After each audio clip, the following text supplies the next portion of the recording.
Queridos, abramos a palavra de Deus no capítulo 2 da carta aos Romanos e ouçamos a leitura do verso 17 ao verso 24.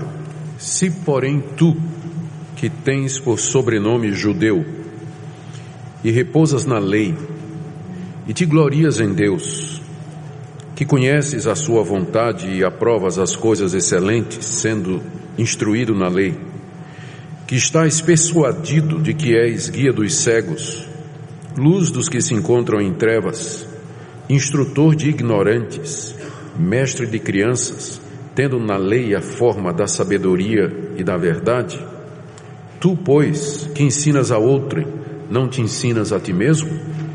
Tu que pregas que não se deve furtar, furtas? Dizes que não se deve cometer adultério e o cometes? Abominas os ídolos e lhes roubas os templos? Tu que te glorias na lei, desonras a Deus pela transgressão da lei? Pois, como está escrito, o nome de Deus é blasfemado entre os gentios por vossa causa. Vamos orar, pedir que o nosso Deus aplique a exposição da sua palavra aos nossos corações. É isso que desejamos, Senhor, que teu bendito Espírito Santo nos conduza passo a passo na Escritura, para que compreendamos o que aqui está revelado pelo Senhor, e não somente isso, para que o nosso coração se apegue à tua palavra, ao teu ensino, que tu nos enchas do desejo de te obedecer, que tu nos leves a te reconhecer como nosso Deus e descansar em ti, nas tuas promessas e na obra completa do Senhor e Salvador Jesus Cristo. Guia-nos, ó Senhor, é o que te pedimos por amor dele. Amém. É importante que nós comecemos a exposição dessa passagem lembrando um pouco da história do Antigo Testamento. Nós lemos que Deus, muito tempo atrás, antes de Cristo, apareceu a um homem chamado Abrão, que morava na Mesopotâmia, e lhe fez promessas. E se revelou a Abrão como sendo o único Deus verdadeiro. E lhe deu uma aliança, lhe deu preceitos, e aos descendentes de Abrão, Deus se revelou mais tarde com uma legislação, com leis, normas e promessas que foram dadas através de Moisés. Foram dadas através de Moisés no Monte Sinai. E Deus revelou a esse povo descendente de Abrão o seu amor, a sua aliança e o seu propósito de, através daquele povo, alcançar o mundo inteiro com a redenção que era necessária. Israel, era assim, esse é o nome que se dá aos descendentes de Abrão. A nação de Israel, tendo recebido a verdade, o culto, as promessas e o verdadeiro conhecimento de Deus, deveria levar esse conhecimento a todas as nações. E um dia, de entre os filhos de Abrão, de entre a nação de Israel, viria aquele que seria o Salvador do mundo, o Messias prometido, esperado, que haveria de esmagar a cabeça da serpente e que haveria de oferecer-se como sacrifício pleno e completo pelos pecados do povo de Deus. Ou seja, a religião que Deus revelou aos filhos de Abrão era uma religião de graça, de misericórdia, de amor, de compaixão. Ou seja, os judeus, ao receberem os mandamentos, receberam juntamente com eles aquele sistema de sacrifícios em que os animais eram oferecidos e cujo sangue era derramado em prol dos pecados cometidos. Ou seja, quem entendeu no Antigo Testamento com clareza o que Deus estava fazendo, sabia que nunca seria salvo em obediência àquelas normas, mas que a salvação era mediante a fé na promessa de Deus, de que viria um Messias, viria um descendente de Abraão, descendente de Davi, que haveria de se oferecer em sacrifício e morrer pelos pecados do povo de Deus. O judeu, quando olhava aquele animal sendo morto lá no templo e o sangue sendo derramado, ele, pela fé, contemplava o Messias que haveria de vir. Então nós podemos dizer que no Antigo Testamento o que nós tínhamos era uma religião, e eu uso o termo religião simplesmente para, não pejorativamente como é usado hoje, mas para nos referir a esse sistema religioso que foi dado por Deus no Antigo Testamento. Aquela religião era uma religião da fé e da graça. Nunca ninguém se salvou por obediência à lei ou pela prática das obras da lei no Antigo Testamento. É importante dizer isso porque muitos evangélicos diziam assim: no Antigo Testamento era a lei, no Novo Testamento é a graça. Não, sempre foi graça. Sempre foi. Davi foi salvo pela graça, pela fé no Messias. Abraão foi salvo pela fé nas promessas de Deus. Davi foi salvo, como eu disse, da mesma forma. Os profetas, todos os homens e mulheres de Deus do Antigo Testamento, eles foram salvos pela fé no Messias que haveria de vir. Mas o que aconteceu alguns séculos antes de Cristo foi que os judeus perderam essa perspectiva. E eles começaram a interpretar a lei de Deus, os mandamentos que foram dados, aquelas leis referentes à pureza, à guarda de determinados dias, como sendo um fim em si mesmos. E eles começaram a guardar as ordenanças da lei com o fim de conseguir mérito diante de Deus.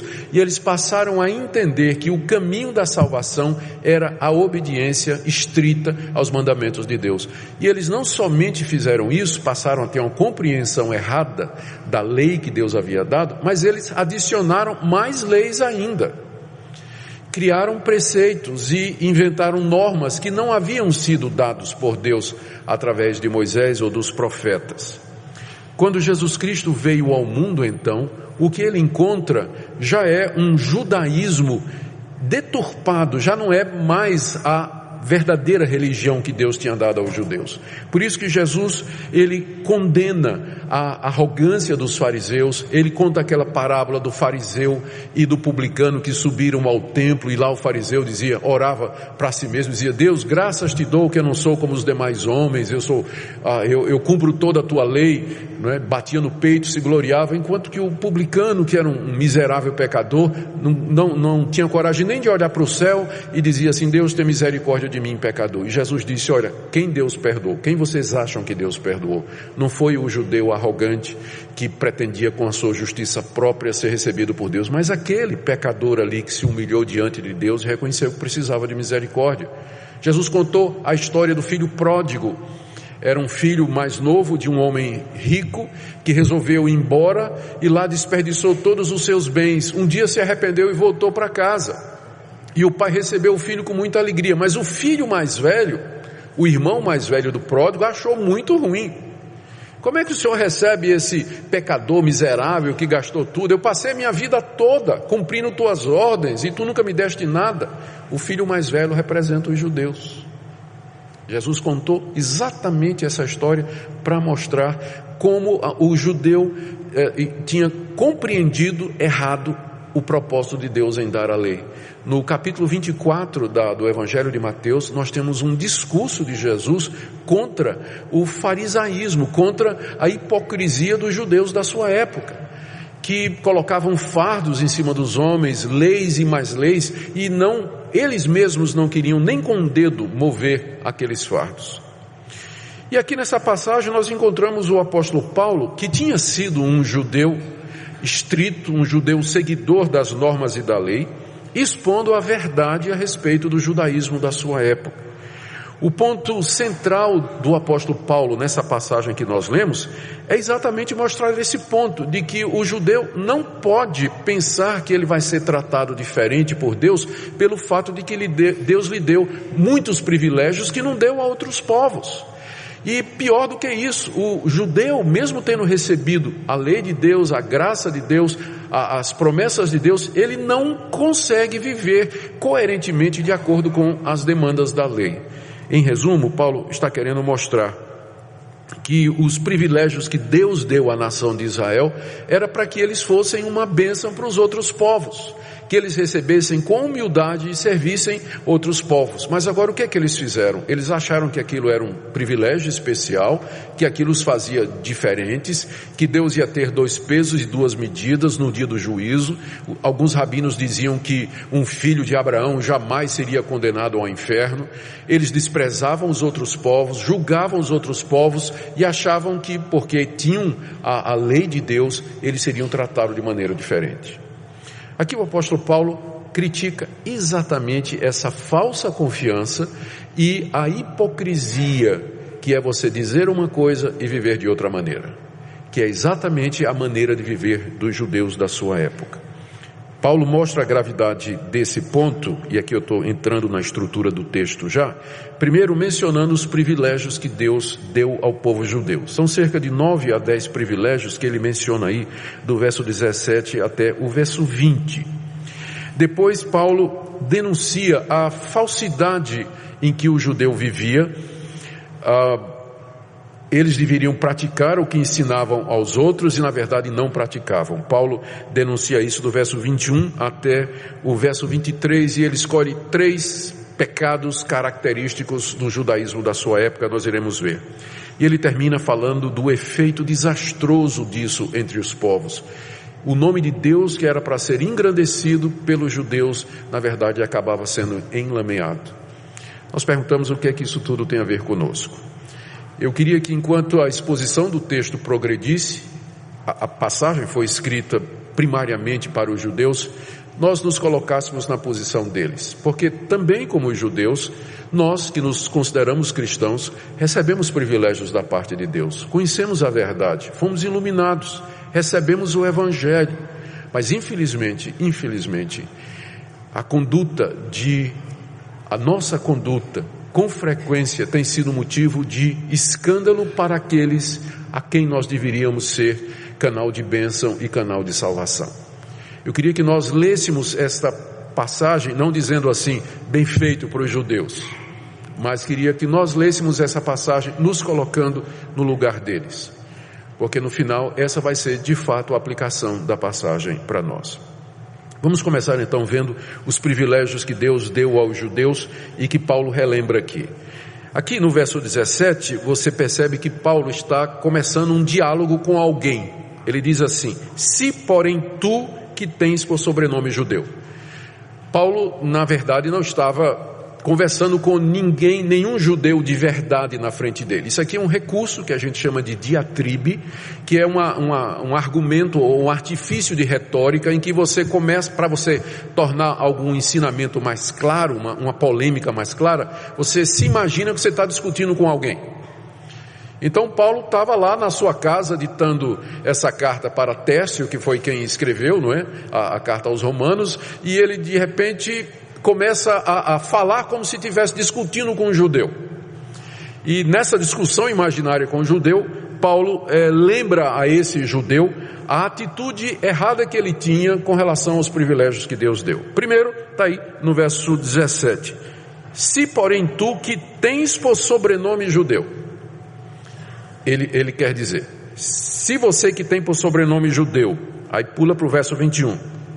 Tu que te ensinas a outro e não te ensinas a ti mesmo. Só que antes de chegar no verso 21, que é a conclusão do começo do argumento, ele vai primeiro reforçar a seriedade da coisa, mostrando os privilégios que o judeu recebeu. Você que deveria guardar a lei não está guardando. Você que é isso, você que é isso, você que é aquilo, você que recebeu isso. Então, é assim que ele está fazendo aqui. Então, verso 17, primeira coisa que ele diz: você tem por sobrenome judeu, não é verdade? Sim, e o judeu se gloriava disso. A palavra judeu vem de Judá, que era a tribo de Israel mais proeminente e onde estava a cidade de Jerusalém e que se tornou o centro da religião judaica. Então o judeu se gloriava de ser chamado de judeu, porque esse nome designava a sua religião. A raça eles eram hebreus, mas a religião era a religião judaica, que tinha centro em Judá. Então judeu era um título que ele gostava de dizer. Como é seu nome? Eu sou Simão, o judeu. Indicava a religião dele. Ele tinha glória nisso de ser chamado judeu, porque apontava para o fato de que eles tinham recebido de Deus a única revelação, a única religião verdadeira. Você se gloria no seu sobrenome judeu, não é verdade? Diz o apóstolo Paulo. Você repousa na lei, ainda no verso 17. O repousar aqui quer dizer o seguinte: você descansa no fato de que Deus deu a lei a vocês através de Moisés. E vocês acham que isso é uma garantia de que vocês vão ser salvos. Aí você repousa no fato de que recebeu a lei. Tipo assim, Deus escolheu os judeus, os descendentes de Abrão, para receberem a sua revelação. Isso significa que nós somos um povo especial. Isso significa que Deus não vai nos condenar mais. E, portanto, eu posso repousar, ficar tranquilo, minha salvação está garantida pelo fato de que Deus me deu a lei. Você se gloria em Deus, final do verso 17. E, de fato, o judeu podia se gloriar em Deus, porque ele era o único povo que havia recebido o conhecimento do verdadeiro Deus. Os outros deuses das outras nações eram deuses falsos. Deus se revelou somente a Israel. E o judeu se gloriava nisso. Nosso Deus é o único Deus verdadeiro. Os deuses pagãos, eles são deuses falsos. E o fato de que Deus, o único Deus verdadeiro, nos escolheu, significa que nós somos um povo especial, que nós não vamos ser tratados como as demais nações. No verso 18, Paulo diz: tu te glorias de que conheces a sua vontade. E de fato o judeu conhecia a vontade de Deus, porque Deus revelou essa vontade através das escrituras sagradas, através de Moisés, através dos profetas. Os outros povos não tinham esse conhecimento. O que os outros povos conheciam de Deus era pela natureza e pela consciência. Nós já vimos isso no capítulo 1. Mas os judeus receberam um conhecimento da vontade de Deus muito mais claro e muito mais elevado na forma da lei. Então o judeu se gloriava de conhecer a vontade de Deus.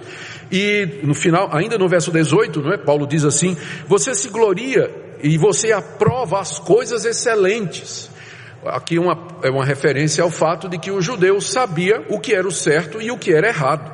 E ele podia aprovar o que era certo, porque Deus havia dito na lei dele: não faça isso, não faça isso, não faça isso, faça isso, faça isso, faça isso. Então o judeu aprovava as coisas excelentes. Ele sabia o que era certo, ele sabia o que era errado. Os outros povos não.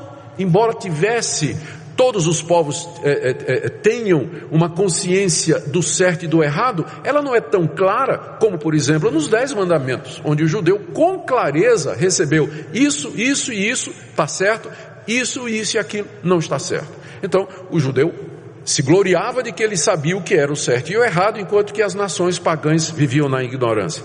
No final do verso 18, Paulo diz: você é instruído na lei. Você se gloria de que é instruído na lei. E o judeu de fato se gloriava nisso. Ele tinha recebido a lei de Moisés, os rabinos ensinavam a lei, todo sábado a lei era lida nas sinagogas, desde cedinho, desde criança o judeu decorava a lei. Aos 12 anos ele tinha uma festa, o Bar Mitzvah, que era a festa de iniciação, em que o menino judeu tinha que recitar textos e textos da lei de Moisés para poder ser recebido na comunidade como adulto e responsável. Então o judeu era instruído na lei, ele tinha todo o conhecimento a respeito de Deus. Por isso, Paulo continua no verso 19: você está persuadido de que você é guia dos cegos e luz dos que andam nas trevas. E estava certo. O judeu tinha recebido a luz de Deus. Ele tinha recebido a verdade a respeito de Deus, e os outros povos estavam em trevas, eram como cegos, sem conhecer a verdade de Deus, eram ignorantes da verdade de Deus, e o judeu se via como superior, Ele era o guia desses cegos, ele era a luz desses povos que estavam em trevas. Ainda no verso 20, Paulo diz: você se vê e se gloria de ser instrutor de ignorantes. Os ignorantes aqui eram os povos gentios, os pagãos que não tinham conhecimento de Deus, eram ignorantes de Deus mesmo.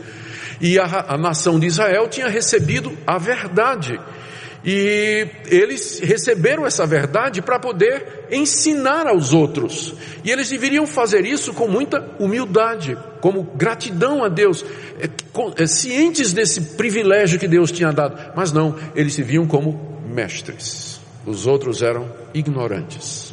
Eles é que tinham todo conhecimento.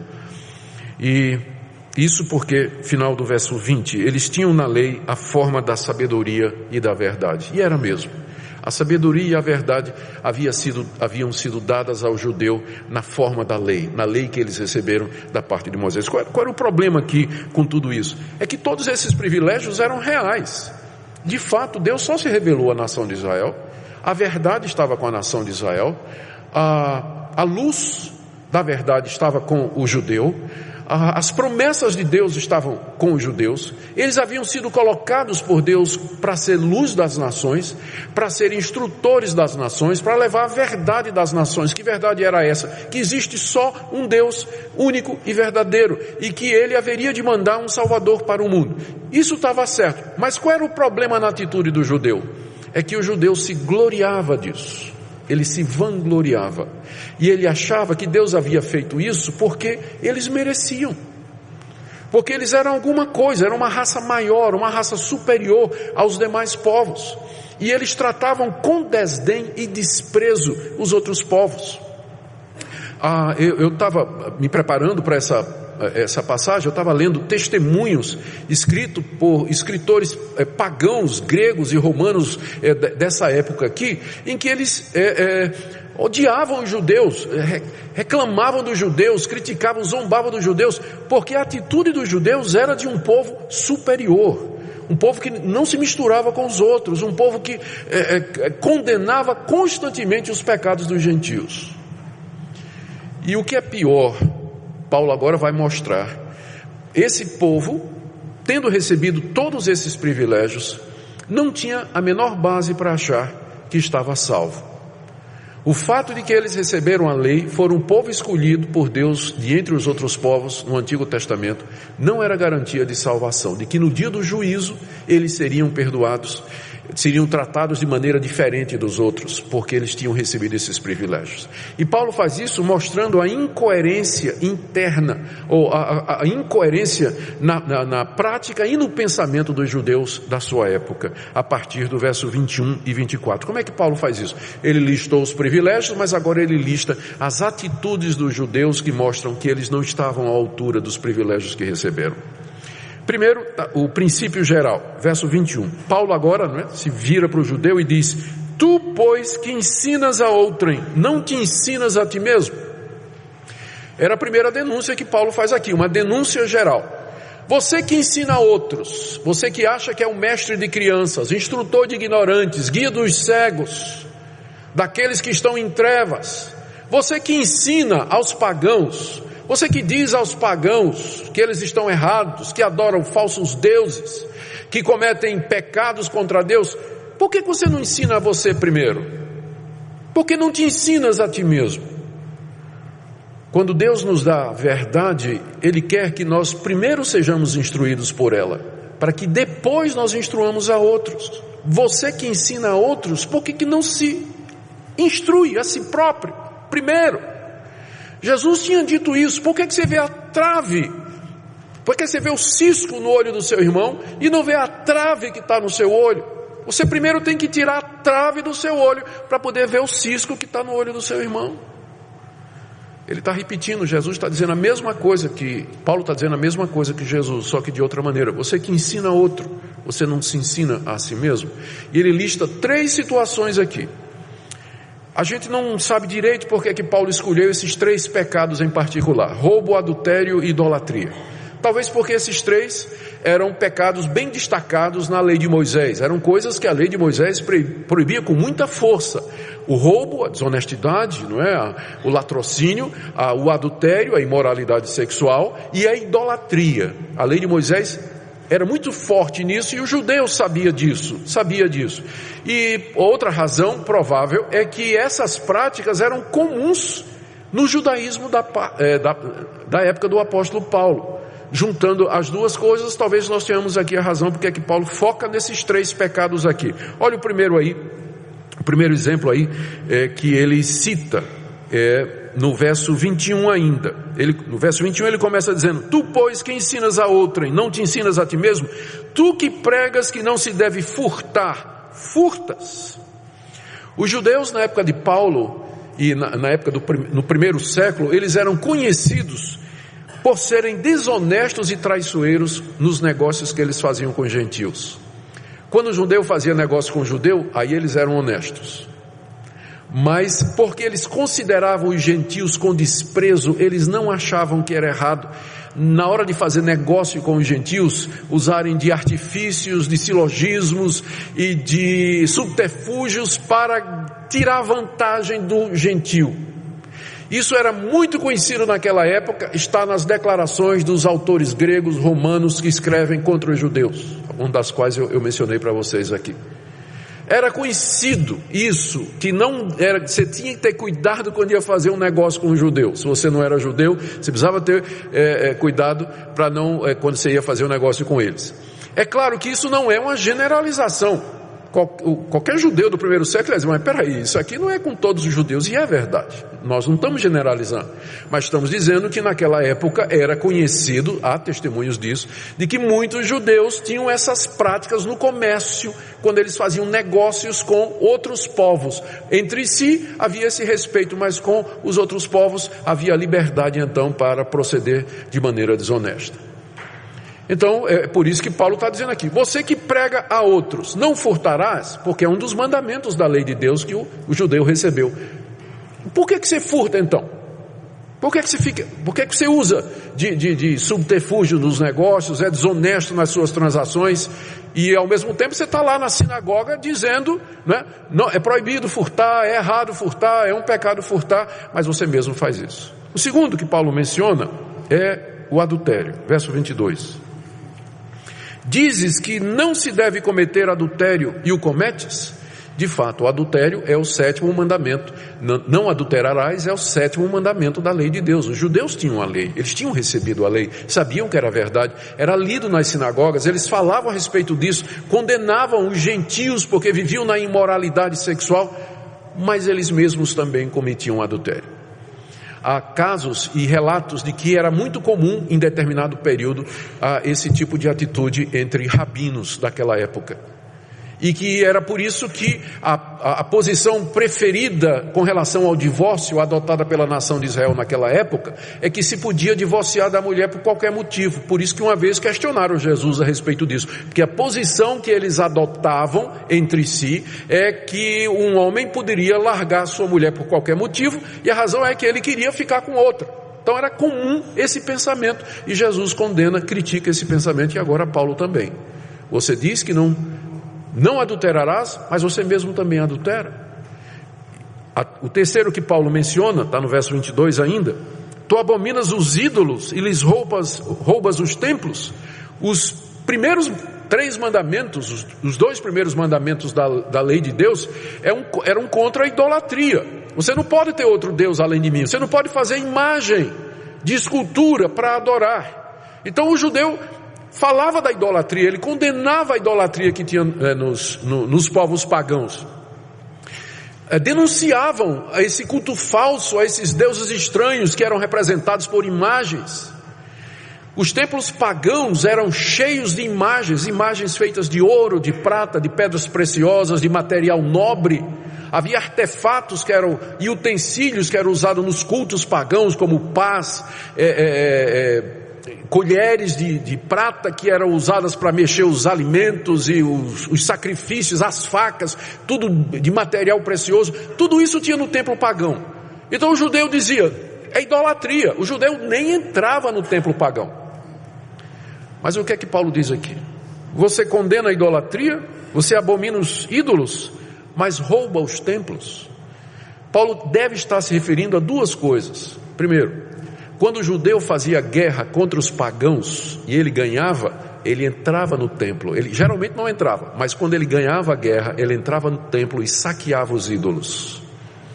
Quer dizer, ele era contra a idolatria, mas na hora de entrar no templo, pegar os ídolos cheios de pedra preciosa, de ouro e prata, tá de boa.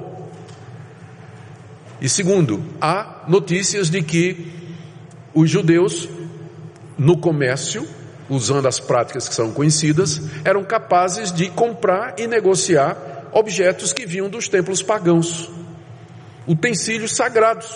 Eles compravam, negociavam aquilo. Aí Paulo diz, mas peraí, não é idolatria? Você não é contra a idolatria? Então você prega contra a idolatria, mas você rouba os templos pagãos, você se aproveita das riquezas que estão nos templos pagãos.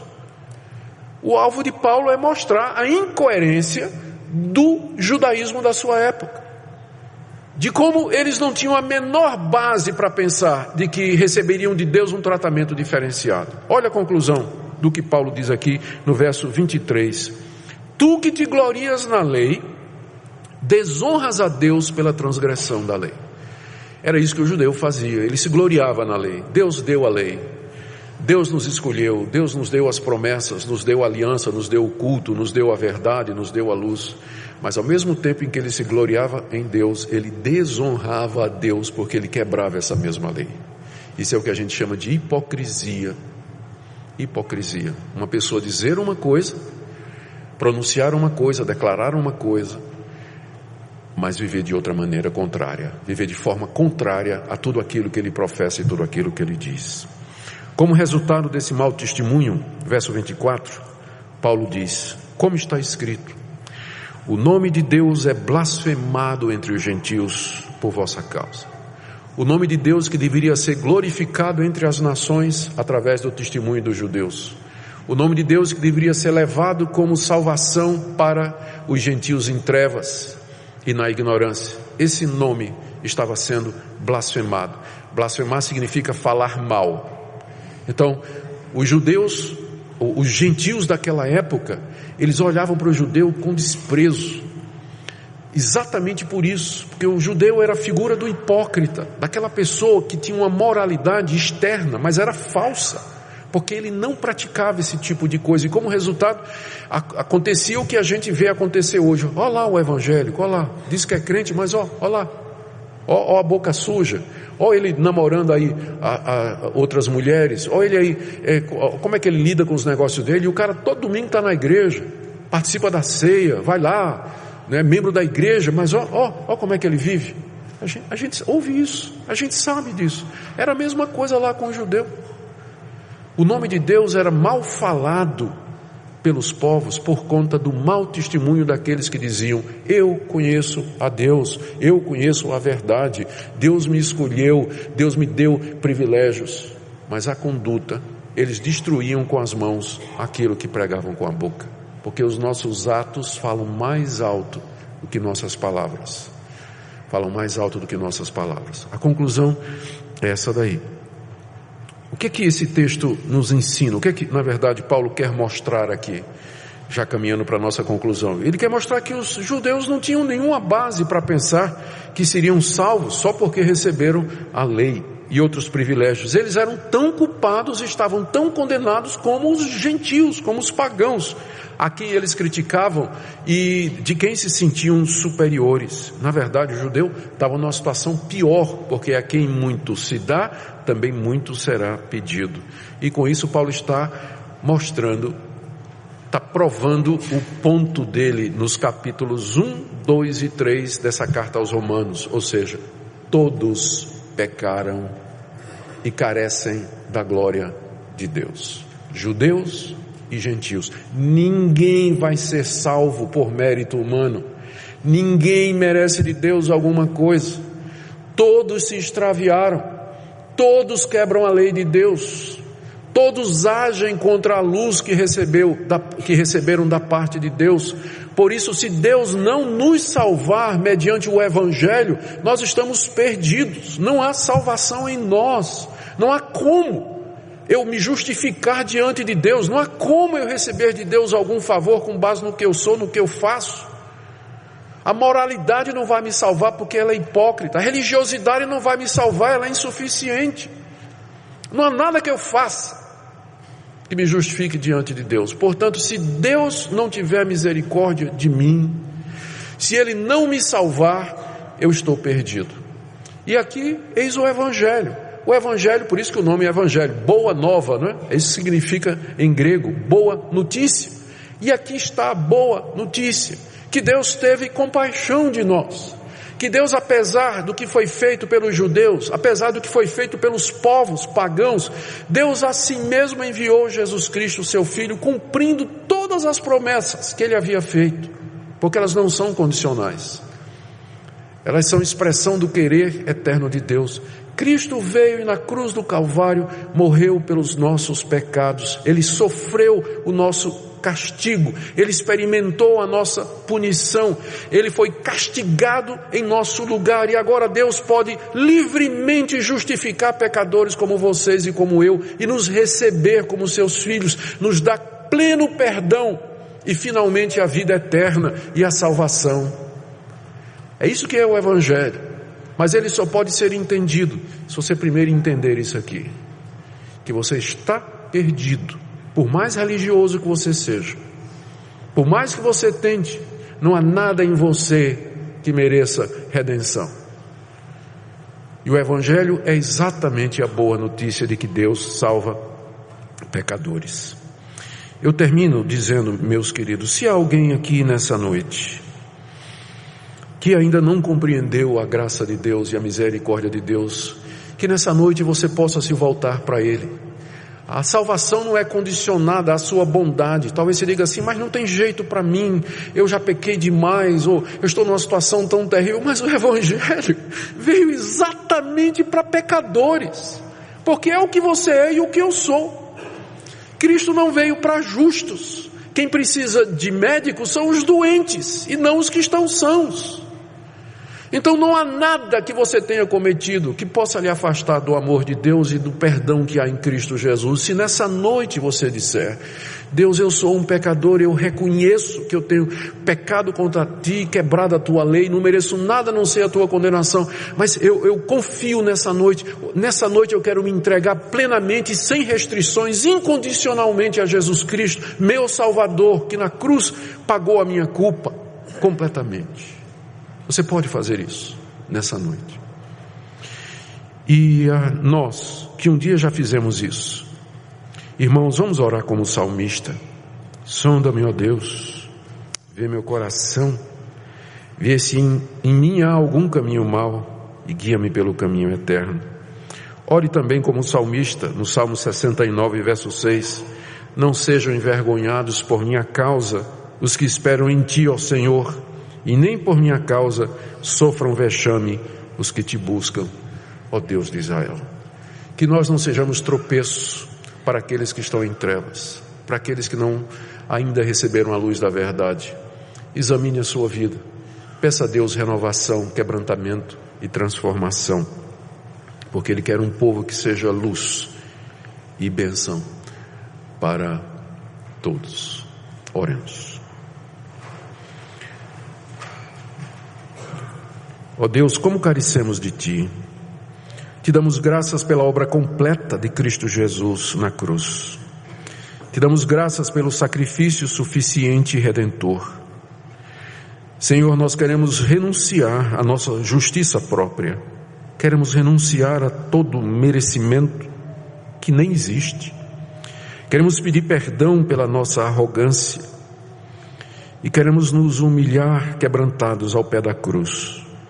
E clamar pela Tua compaixão, que o Senhor não nos trate conforme os nossos pecados merecem, mas segundo a Tua misericórdia revelada na cruz. Lembra-te de nós.